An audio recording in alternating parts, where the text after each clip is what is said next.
welcome to another edition of Unlock the Door Radio here on UCY TV Productions. This is your host, Michael Cross, and I hope to give you an hour of stimulating and thought-provoking insights from, well, something happened recently, kind of a sad thing, but I think it's kind of important to reflect upon, not just from an individual basis, but also from a societal basis. My father, he was born in 1922. He recently passed away.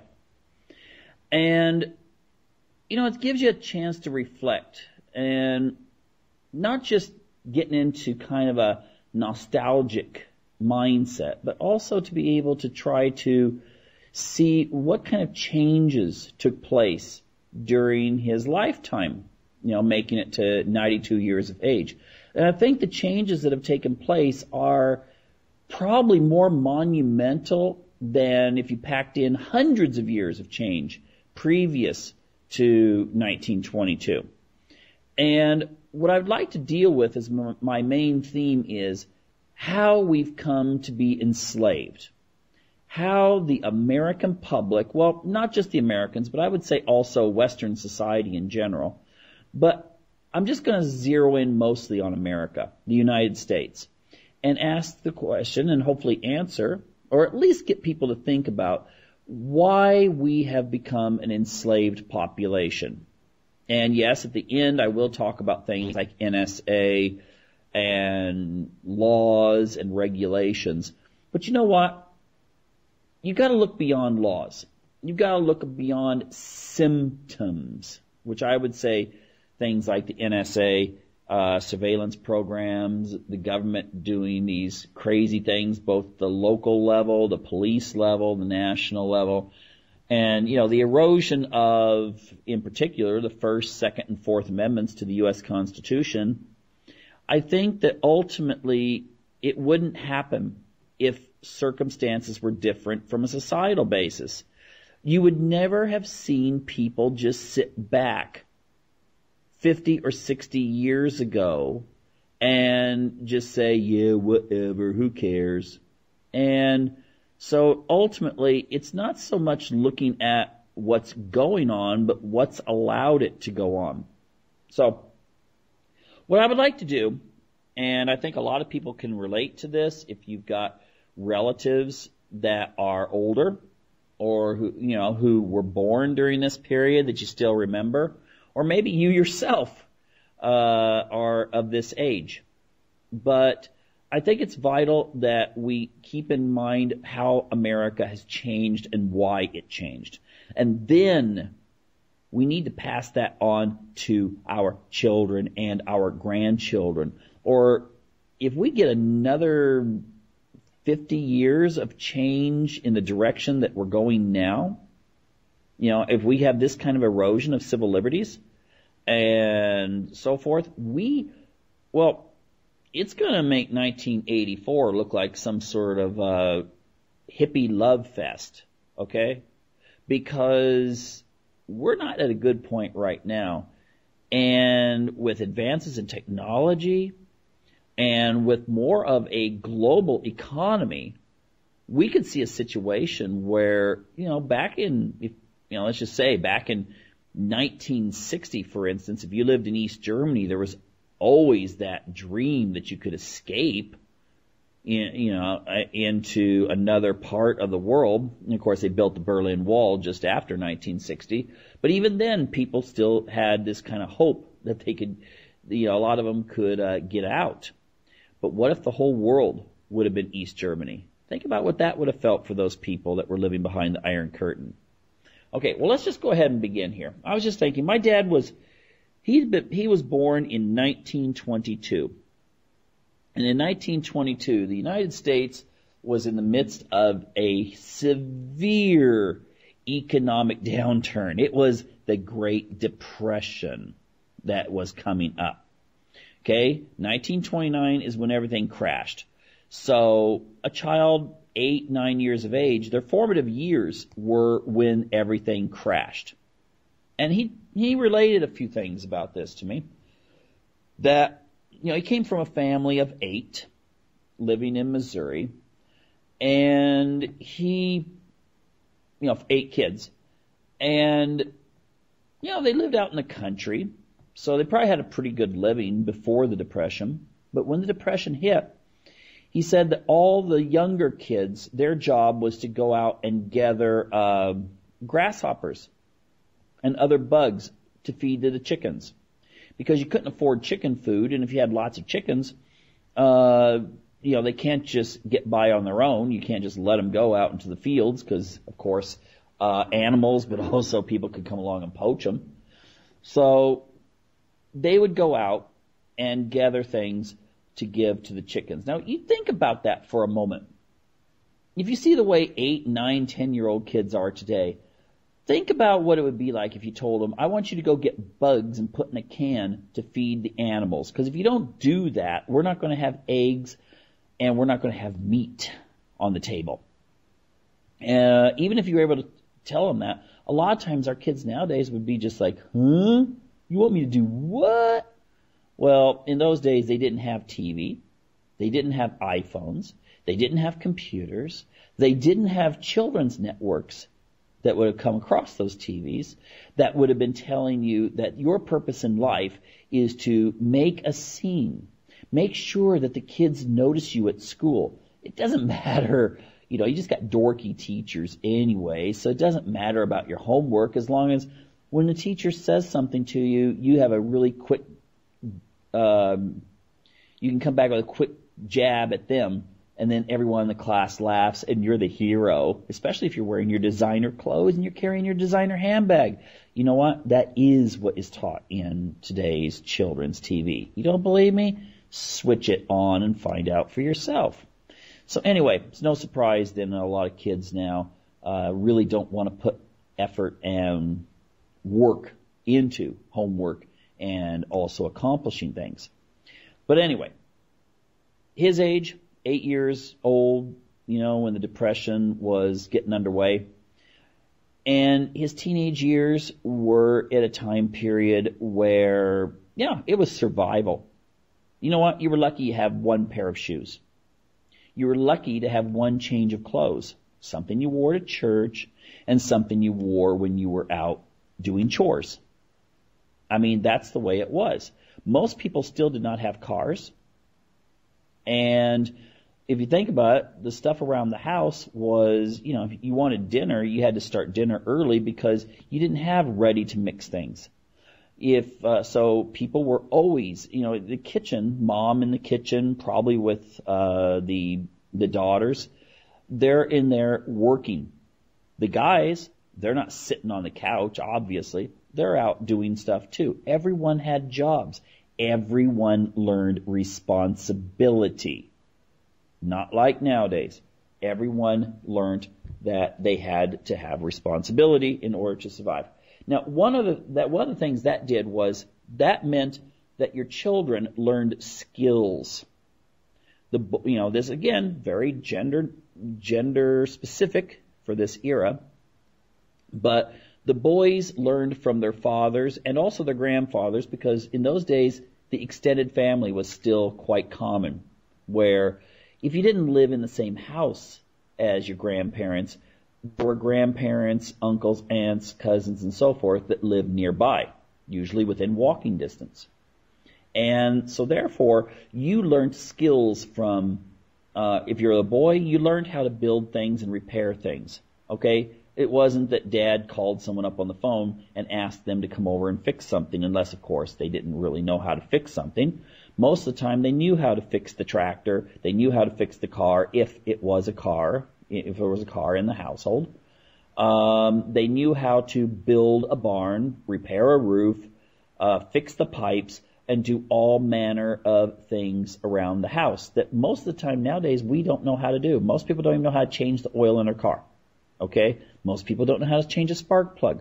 Most people don't know how to fix something aside from, trying to start it. It doesn't start. You stand there and look at it, maybe swear at it, kick it a few times, but we don't know how to just say, okay, well, time to take it apart and put it back together. In those days, they learned those skills. They learned how things worked, okay? You knew how fuel would circulate through a machine. And so therefore, you had an understanding of those kinds of things. You knew what kind of, you knew the basics of building, whether you were a carpenter or not. And so you needed to extend the house, more kids born in the family. You knew how to add that extra bedroom. You needed a new chicken coop, you knew how to build it. You just went out and did it. And the kids learned those skills as well. But that thing about the extended family was very important, because with the extended family, you had a situation in which you had security. And, I'll tell you this much, we have kids nowadays, they're depressed and they're anxious and so forth. And I'll get into this in more detail later. But I remember reading an article that first generation Mexican kids, okay, and young adults and so forth, had a very low rate of depression. And the reason for this, the reason that was given, was because they had so many people in their extended family. They might have 8 or 9 brothers and sisters. And as they grew, maybe some of your brothers and sisters just don't relate to you very well, but some of them would. So there was always someone, no matter how isolated you'd feel, there was always someone who was blood that you could call and say, hey, I'm having this problem, because they would be the ones who understand. But then after the next generation, where the Mexican immigrants start adopting American Anglo sorts of ways of living, smaller families, middle income lifestyle, and so forth, depression and all these other things start to go up to the same level as the general population. But in the days of the 1930s and early, 1930s, I'm going to concentrate on 1930s first. In the days of the 1930s, people, when they felt bad, could go to someone. Maybe they had an understanding aunt, grandmother, grandfather. They had a brother or sister, or even if their parents didn't understand them, that they could turn to. Okay? At least most of the time they had someone, because in those days you relied on family. You didn't go and try finding some self-help book or something like that. They didn't have them in those days. So anyway, the extended family was very important. Often the culture of your family was passed down from great-grandfather to father, or great-grandmother to grandmother to mother. And it just continued like that. The traditions that were maybe unique to your particular family, maybe some little thing left over from when your ancestors came over 100 years earlier, some little thing from the old country that still was very British or Irish or Scandinavian that you still held on to. And then there was the stories and learning about maybe adventures and so forth that your ancestors had lived through. Still very vital in this era. And it made people have an identity. It gave people a ritual of initiation of sorts as you were brought more and more into this family. Not to some sort of vague concept of consumeristic modern society today, but more of one that centered on ideals that were more homegrown, natural, organic. I don't mean that necessarily just in the food, although the food in those days was very organic as well. But the sense that it was genuine, not something contrived by Madison Avenue advertisers to give you a sense of meaning if you buy a certain product or do a certain thing or, wear clothes of a certain design. Because that's what gives people their identity nowadays. Okay? People are starting nowadays to gravitate away from religion in the United States. And it's not because people are suddenly going, oh, wow, I didn't know the Bible said that or whatever, so I don't want to I don't want to be part of this anymore. No. It is because their identity is being ripped apart by modern technology, and it's very hard for your local church or synagogue to compete against the power of the internet. It's a lot less flashy. Okay? People don't sit and talk. People are starting not to talk to one another anymore. Instead, you'll have 5 or 6 people sitting, even students, sitting around a table, not uttering a word, and flipping through their pages on their cell phone or iPhone or whatever. That's pretty pathetic, because you know what? You know what you had to do in the old days? You didn't have TV in the 1930s. You had the radio, and that was considered pretty special. In fact, that was something that actually brought families together, because during this time period, you'd have like Franklin Delano Roosevelt get on the radio for his fireside speeches, and that really inspired people. Now, regardless of how you feel about Roosevelt's politics, he was a master at getting people to feel good. And so he united the population, and the technology of the radio enabled him to be able to do that. Okay? But still, it was a family thing. It wasn't like, Dad takes the radio into the other room and listens, or Mom takes another radio. Usually only had one. Remember those? I mean, you must have maybe seen something in your grandparents' basement or attic or in a museum. Big, giant console radios. I still remember my parents had one of these when I was growing up in the 60s/70s. And, it was bigger than, it was big. Okay. So, everyone had one of them in their households, and that was the center. And you could also say there was something interesting about that too, because of that. Music. Now, nowadays we usually have a situation where each generation has their own music. And it's not a music, though, that's genuine to your specific self. It's generated by giant corporations. There's only like 95% of what you listen to or what you read in literature, mainstream literature, TV, music videos, that sort of thing, is owned by 6 corporations. Okay, so it's not organic anymore. It's just designed, much of it now, much of the modern music, at least mainstream music that you'd switch on a regular station on the radio, is computer generated.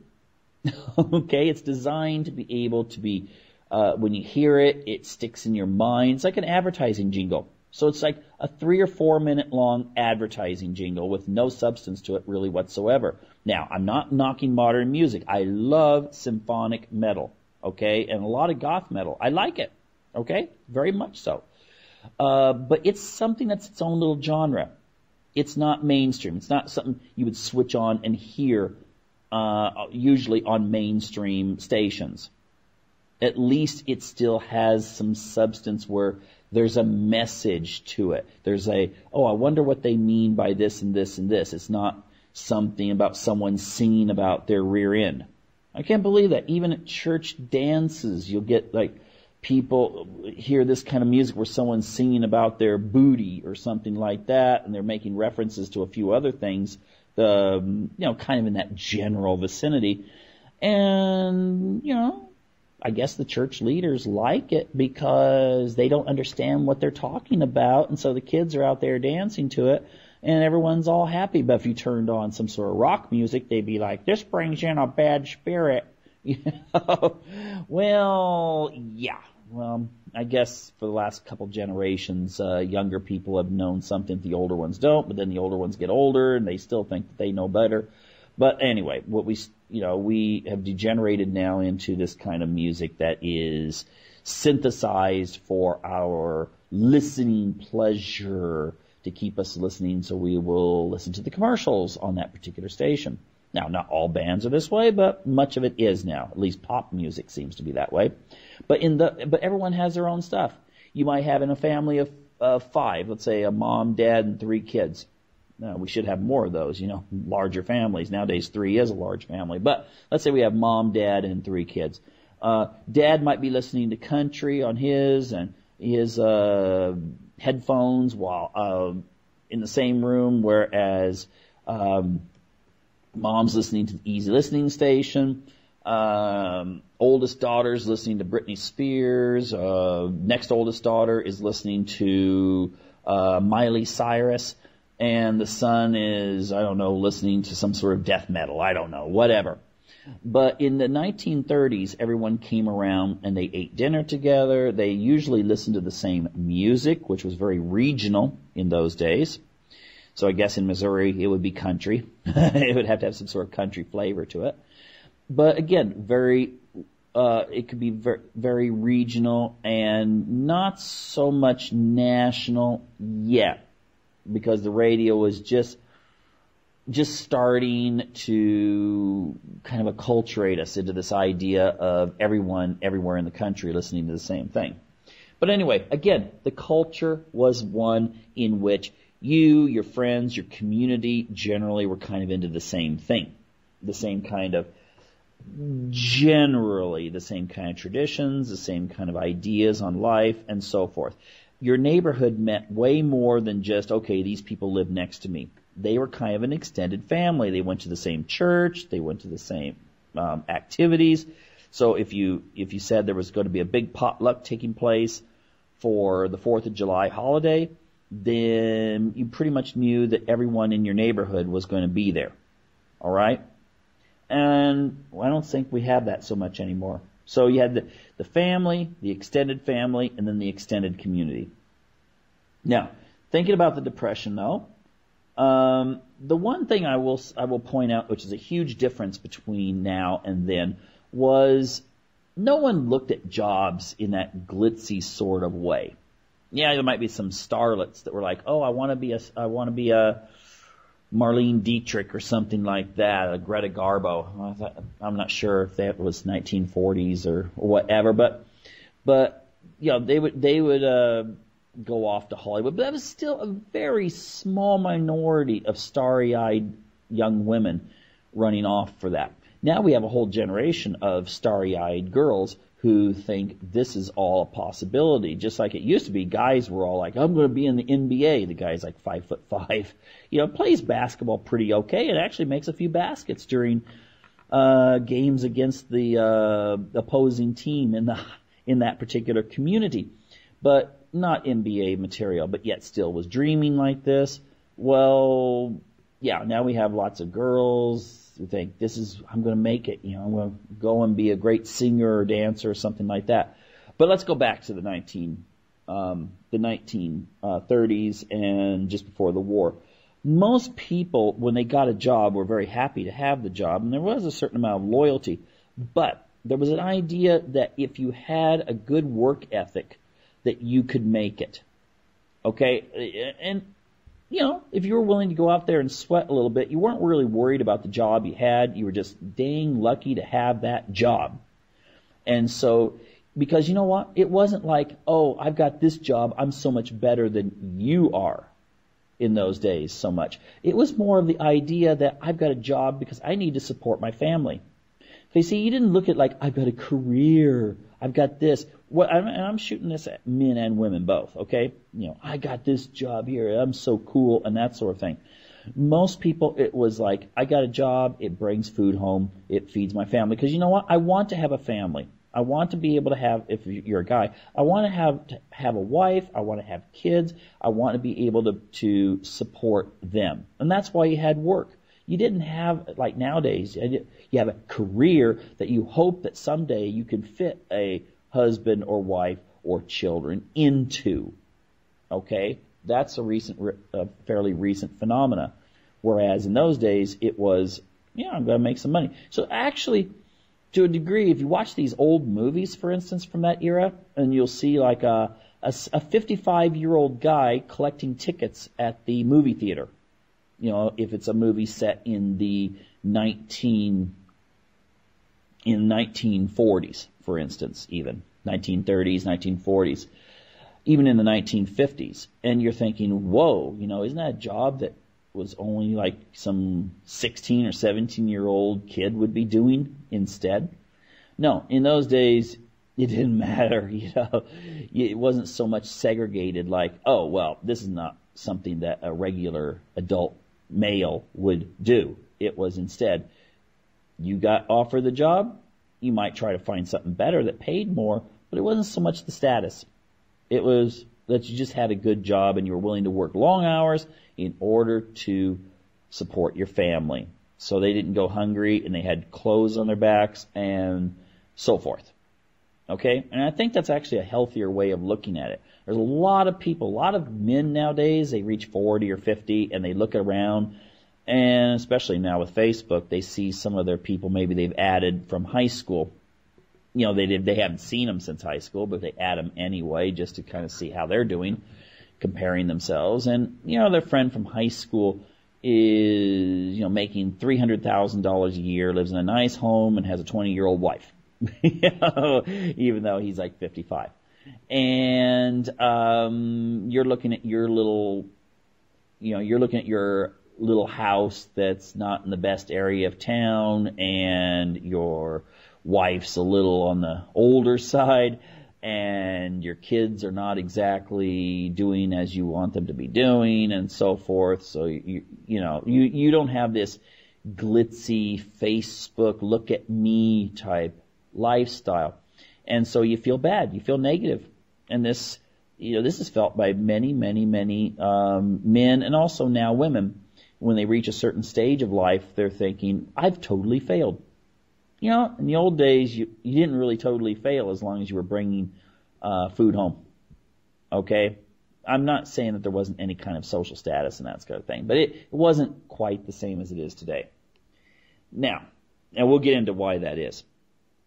But now, the one thing that was kind of interesting was, in this era, you really appreciated what you have. Now, you sent, I was in Uganda last year, in Kampala, Uganda, and I visited a school, and they had classes of girls. It was a girls' school, Christian school, and they had classes that numbered, oh my gosh, you know, you might have 50 or 60 young women in the same classroom. Okay? Some of them didn't have shoes, but they really were trying to learn. They were doing their darndest to make something of themselves, and they respected teachers. They called their teachers professor. And if the professor was walking, you know, these are like 14, 15, 16-year-old young women. If the professor was walking down the corridor and they were coming up the other side, they moved aside so that they would not block him or her.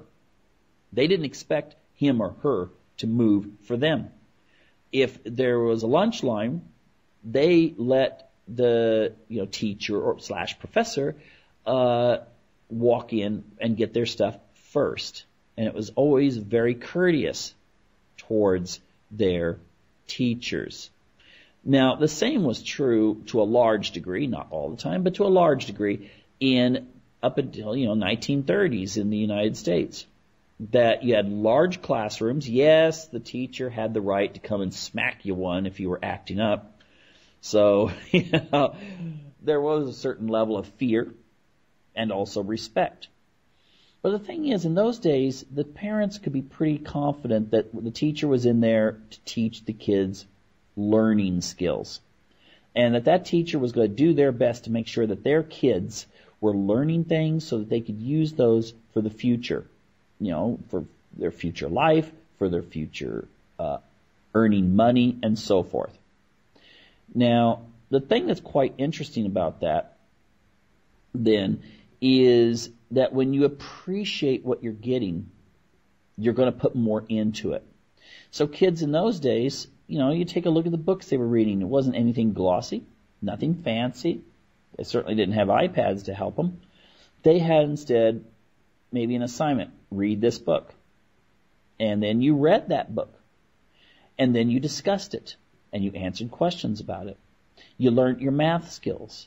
You learned about the history of the United States. You didn't learn about all the negativity of the United States. Oh, well, this founding father was living like this. I'll get into that in just a moment. But the thing is, you learned about the positive things. Now, some people say, well, that's only giving part of the story. Well, sure it is, but you know what? The way I look at it is this. Take a look at your own life. And imagine that, some tabloid magazine has been assigned to do a hit piece on you. And you live a pretty decent life, but you know what? You've got something in there you would rather not get out. There's things you've done you're not proud of.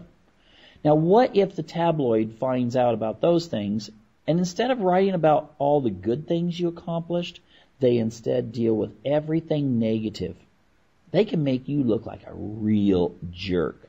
They can make you look like some sort of hideous, horrible, evil entity. And that's what a lot of times schools do today towards our historical figures. I mean, every historical figure has something weird about him. Okay? Benjamin Franklin was involved in some pretty occult things. I mean, depending on how you want to define occult, I mean, he pretty much was in the occult.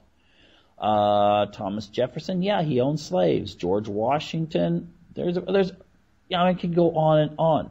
But the thing is, in those days, you taught about the good things. And some of the stuff about the cherry tree and George Washington, that the sort of thing, there's not really a lot of historical evidence that that's true. But these were things to make you feel a certain sense of them being role models. Nowadays, we don't really have role models. Well, we do, but they're not exactly. They're not really what I would call them something like anti-role models. They're doing things that maybe you don't want people to be doing. But in those days, you made a huge emphasis on this person is someone that you want to emulate. And therefore, people are more likely then in their subconscious to think, well, what would have so-and-so done in this situation? Okay, so this meant that people tended to act in a more ethical manner because they had more ethical role models. Now, some of those role models might not have been so wonderful, and maybe you could deceive people. Everyone loved Franklin Roosevelt. Very few people knew he was crippled. Very few people knew about his sex life. But in those days, you could say that the naivety actually helped the people to be able to think, you know what, someday I want to be a politician. I'm going to be just like him. He's such a strong, dynamic leader. Okay? Now, again, I think that, when people do corrupt things, it should be exposed. But when it comes to everything just being the negative, I don't think that's so positive. Anyway, now, saying that, you would think that I'm saying that we should have respect for authority. Well, I'll have to say this much. The people of that era were a very stubborn lot. All the older people, I grew up with older people. Okay, my parents were older, much older than most kids my age. They were more like grandparent age. And the thing is that I could see the differences in the way that they saw authority. My mom she hated Richard Nixon. Oh my gosh, she despised Richard Nixon. My mom would say that if I needed to use the bathroom and the teacher said I couldn't do it, that I was just go ahead and get up and go use it anyway. But I was supposed to be polite and ask first. Now, the thing is, that's, her view of government, people that were in control, was one in which, you should follow the rules when the rules are good. You should question. But the thing is, it doesn't mean you just get up and her phrase was show your ass, to the teacher. You shouldn't do that. And it's probably not a good idea to go up to a policeman and start oinking or something just because you happen not to like policemen, and then you wonder why you get smacked down for it. But at the same time, I can say that neither of them really thought that, they thought you should be very careful of police too, because they came from an era in which, the unions were trying to form. Police were often hired when they were off duty to go and beat up the workers that were trying to do strikes and stuff like that. I mean, people died in strikes in those days. And it was often policemen doing the killing.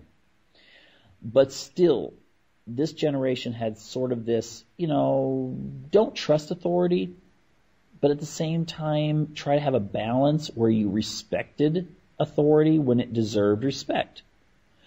And so, that kind of got into the idea that kids in school in that era still said sir and ma'am to their teachers. And again, that helps when you have parents and teachers united, that helps the kids to learn. Now, of course, you also didn't have to worry, though, that the teachers were going to start teaching your kids how to be good communists or collectivist or to question the values that your kids are learning in Sunday school or at home or whatever. There was more unity in those days, but between all the community and the family. But the thing is, nowadays parents can't be so sure of that. And so then you have to teach your kid to be cynical towards the teacher. Well, then the plus side of that is you got to protect your kids from ideas that you might consider inappropriate, or at least be able to maintain your ground and be able to present your side of the story. However, it is an adversarial relationship. And again, I'm not saying that you should be teaching your kids, that they should respect and obey everything that teachers say or that police say or that politicians say. But there certainly was a nicer time when you could be sure that schools were at least neutral, that the government wasn't trying to change you all the time and manipulate you. Now, let's go on for some other things. Now, when the war took place, everyone came together. Now, I will say this: 95% of the American public was against intervention in World War II. It wasn't until Japan bombed Pearl Harbor that suddenly people said, "Hey, wait a minute! They bombed us. Let's go to war with them." Now, I'm not going to give a history lesson about that because there's a lot of really interesting stuff that most history books, at least at the, teaching in high schools and stuff like that, will ignore about what led to World War II. And in reality, Japan and Germany and so forth, there were things that if you leave those things out of the history books, you just think, they were just out there just destroying and just for fun. And if you actually understand the context, it doesn't excuse the behavior. It doesn't excuse things like concentration camps and what was going on in China that the Japanese were doing and stuff like that. It doesn't excuse it, but it does give a context to it that, will allow people to kind of understand that there was a rationality. I mean, again, it's not a moral thing I'm talking about right now. Okay? It's when Germany invaded Russia, it was to get their resources, even though Russia was their ally at the time. And that was their downfall. They shouldn't, one thing that countries just don't seem to understand is that when you go and attack Russia, Russian troops will be having lunch in your capital city in the near future. Maybe NATO should kind of remember that sometimes. So anyway, just going from there. When the Americans were victorious and men, young men, my dad included, he was in the Pacific, fought against the fascists and the communists, the fascists and the Nazis and all those nasty characters. Once they defeated them, they came home. They were treated very nicely. Everyone was proud of the soldiers, even though America had not wanted to fight, or at least not the people. Politicians did, but not the people. The people respected the returning veterans. And when the veterans returned, they were ready to, they had been around women for a long time. They were ready to make some babies. So we had the baby boom. And the economy really picked off. It really picked up because all of a sudden you had consumers that were buying homes, they were buying stuff for their families, and that generated an economy of scale that the world had never, ever experienced. A young, growing, dynamic demographic. Something that I think that explains American power. and why American power started going down. I would say the zenith of American power was the 1970s.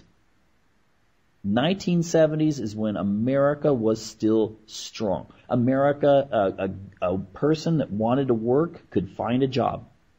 A person that had good work ethic, wanted to get an education, everything was possible. You could do it. I worked my way, when I went to college in the 1980s, I didn't take any loans. I worked and I went to college. Plus I was married and started a family. All at the same time. But in the 1980s, that was still possible. But the thing is, it was on the decline. Each year it became a little more difficult. You need a little bit more experience, a little bit more better connections, a little bit more education to get the job that the previous year you only needed a certain level to get. And so really, I still have to say 1970s was when, everyone still had this kind of optimistic attitude. Most people, because the birth rate in 1960 was about four children per woman in the United States. So those children were in high school in the 1970s and early 80s. And so you had this large middle class, working class demographic that was ready to get out there and do some good stuff economically. Now, the thing is that generation was still very family-centered, extremely family-centered. The people, everyone thinks, the 1960s, no, people were still very family-centered in the 1960s.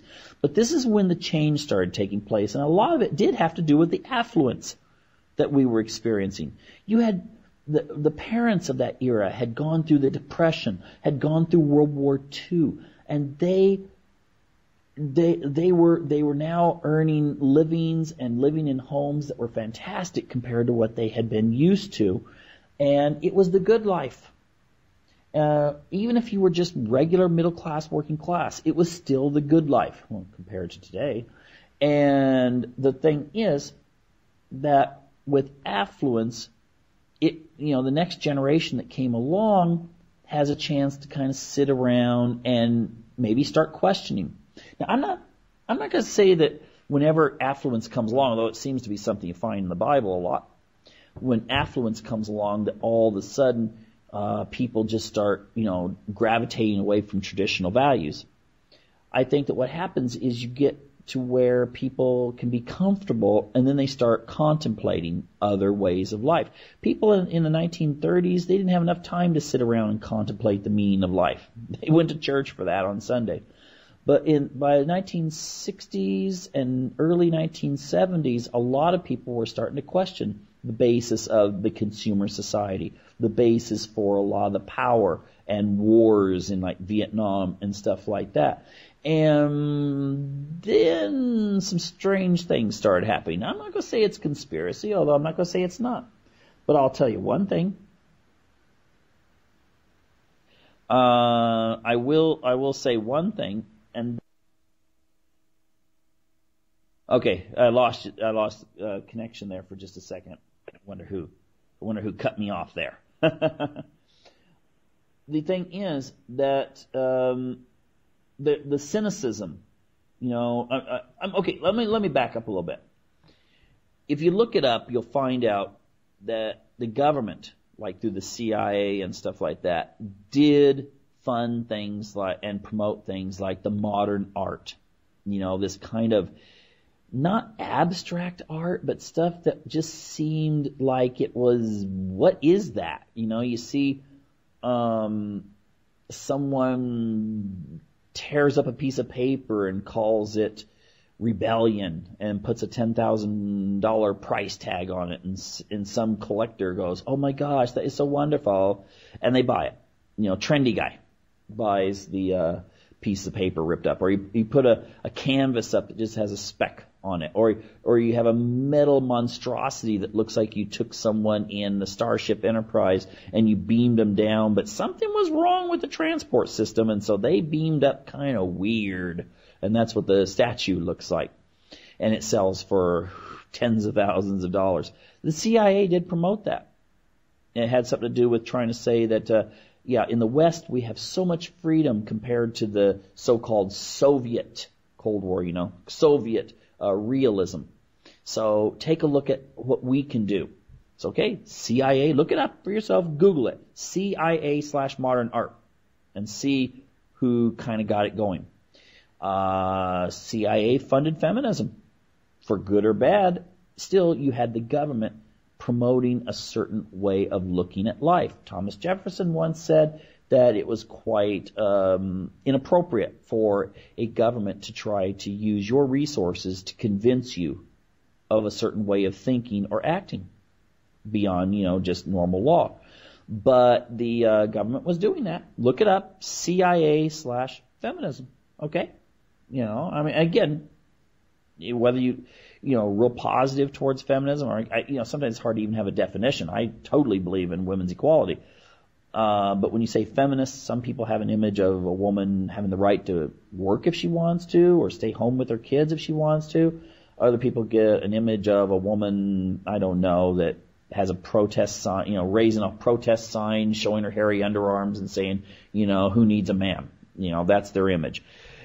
The word feminist really doesn't mean anything so much because it's everyone has a different impression of it. And depending on how they see certain issues, they see it positive or negative. But the CIA did start the feminist movement going. And now I can't believe that they didn't have, the government and foundations and so forth did not have something to do with movies and education and so forth, taking a distinctly cynical tone towards American life, the family, tradition, religion, and all these other things. 1950s and even into the 1960s, you always try to present a wholesome ideal. Okay? Your religious figures and so forth were always people that were sacrificing for the betterment of mankind. You always presented icons of U.S. history and many times European history in very positive fashion. But then in the late 60s and then going into the 70s, it became chic to start just belittling and making everything. Remember, if you watch movies from that era, they're just so depressing. It was nihilism. It was the start of there is no purpose in life. Everything sucks. Everything is just ugh.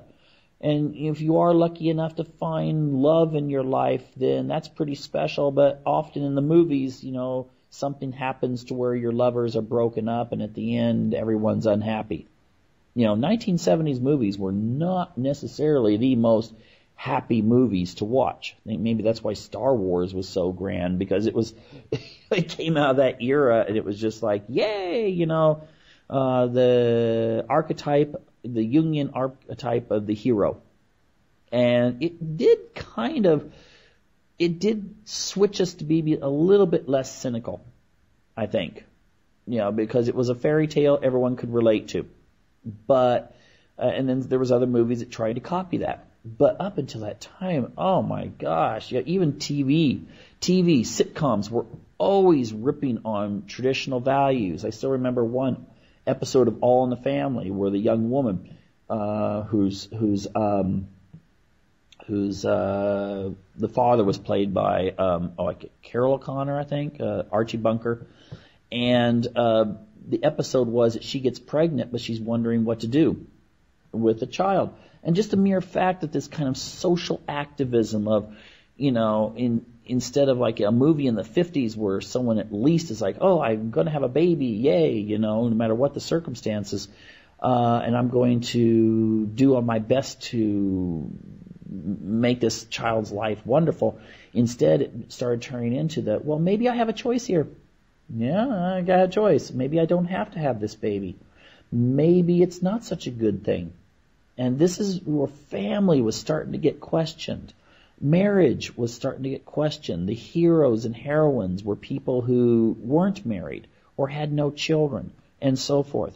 So we started seeing a real radical change in the way people looked at life. And believe me, TV we get home, a lot of times, this is before computers came out, people get home and what else do you do? It's lousy weather outside, or maybe you live in an apartment. You switch on the TV. I mean, yeah, sure, people read and so forth, but not all the time. They watched a lot more television. And this is what, their little eyeglass into reality. Even though it's not reality, it sure looks like reality, and that's what I see every day on TV. So therefore, that's the way things are. They just did a survey in America. They found that most people think that the percentage of homosexuals in the community in America is 25%. I'm like going, what the heck? Are they all watching gay porn or something like that? No, the percentage of homosexuals in the U.S. population, according to every poll I've seen, is about 4%. 4%. But yet people see it so much. Okay, they see these events that take place, tens of thousands of people at a gay pride march or something, and they believe that the percentage is much higher than it really is. And so this is just proof that what people see may not be reality, but that's what they believe. And so if you see on TV how when you get married, women and men cheat and they do nasty things to their spouses, and they're abusive, and children are all just ungrateful little brats, and teachers are always stupid. I'm talking about children's TV and so forth. This becomes the reality. Therefore, it becomes the expectation. So is it any wonder why a lot of young men and young women are like, I don't know if I want to get married. They're scared to death. Okay? Especially since that commitment factor that used to exist in the 30s and 40s. Even it was reinforced by law. It was very hard to get a divorce in those days unless you had some sort of proof that the spouse was abusive or was cheating on you or in some way was just being really nasty. The thing was, or in those days actually, one of the spouses withholding sex was grounds for divorce. But then they came out with no-fault divorce where it's sort of like, well, I'm getting kind of tired of this person. And then all of a sudden the divorce rate's way high. You get blended families, of which, maybe the Brady Bunch made it sound like it was all wonderful and glowy and all these kinds of things. But at the same time, in reality, far more complicated. And so a lot of times you got, young men and women today in particular, they look around, they look at their church. Oh, yeah, so-and-so divorced, and so-and-so divorced, and so-and-so divorced, and so-and-so divorced. And so what's the point? What's the point in getting married? In fact, why even go to church if all that you see is people at church living the same way as the people in the community? And your minister just gets up and gives a kind of a, feel-good speech that you're thinking, wow, this is just like Dr. Phil with some, amens thrown in. Okay? I mean, that religion back in the 1940s and so forth, I think really you could look at most American Christian preachers today, and they are more liberal, or at least less likely to be quoting the Bible, as secular humanists were of the 1930s. I think Margaret Sanger was probably more in line with how the average preacher preaches today. And the thing is that, this just means the society just continues to get further away from those traditional values. And it doesn't mean that people can't stop, but they have to be aware of what's going on. If your preacher is nothing more than, a daytime talk show type sermon with a few amens thrown in, why bother with that preacher? Go find someone somewhere else that's at least better. And, one other thing I want to say about that is, I remember when I was a kid, my parents listened to country music all the time. I hated country music, okay? I hated it. But the thing is, they listened to it continuously. And there was one song, I can't remember who sung it, but it was something like I've Got the Pill that came out, and I found out later there was a huge controversy about that. It's about a woman who's like singing that, now she gets to determine when she's going to have a kid and stuff. And there was a huge controversy even in the 1960s that fundamentalist churches, Protestant churches, were saying, "Hey, this is not a moral song. This is against the family and all this kind of stuff." Now, listeners here are probably going, yeah, I can't believe they said that. Well, you know what? That's what Christians taught back then in the 1940s, 50s, and even into the 60s. Look at how it's changed today. I mean, you're not going to get very many sermons nowadays about, we need to have more families that are big, and we need to, what's that scripture? Be fruitful, multiply, and replenish the earth. Or happy is the man that, they use an analogy of arrows. Happy is the man that has his quiver full of them, meaning children. You don't have those kinds of sermons anymore because, again, it's kind of like a daytime talk show speech with some amens thrown in. And this is why, people are like, well, why even bother anymore? Especially when there's more interesting things to look at on the computer. And people are, if they have a thirst for some sort of commitment to anything, they're not going to find it in most mainline churches anymore, I don't think. And, the thing that's kind of interesting, though, is the one other observation I have is that 60s generation, they tried to find something different. Many of them tried to experiment with the whole hippie thing and stuff like that. And then they got co-opted. By the way, look up CIA-LSD on Google. Anyway, they got co-opted. They got brought in. The corporations, they got them. They most of those people, became the greedy corporate leaders we see today. What's ironic is with less scruples, less ethics, less morality than the corporate leaders had that back in the 1960s that they were out protesting against. They became like liberals. You elect liberal goes out, stop the war, man. Elect him to be president. Hey, war, cool, dude. So the thing is that we've had this shift in our culture, and it really, to me, it's really sad that we've now gotten into a point where the world that people lived in, people that are still living that are in their 90s, or people that were born during the 1920s, that country and that world is so far removed from where we're at today as Americans today.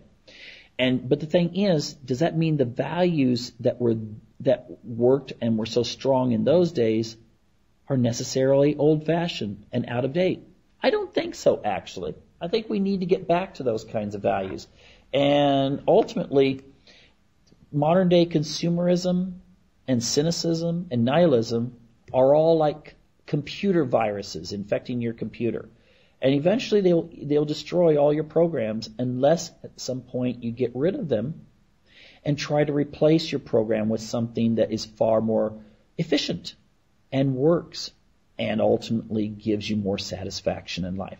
Anyway, that's all I have to say for tonight. Hope you all have a great weekend, and hope to have you back here next week on another edition of Unlock the Door Radio here at UCY TV Productions.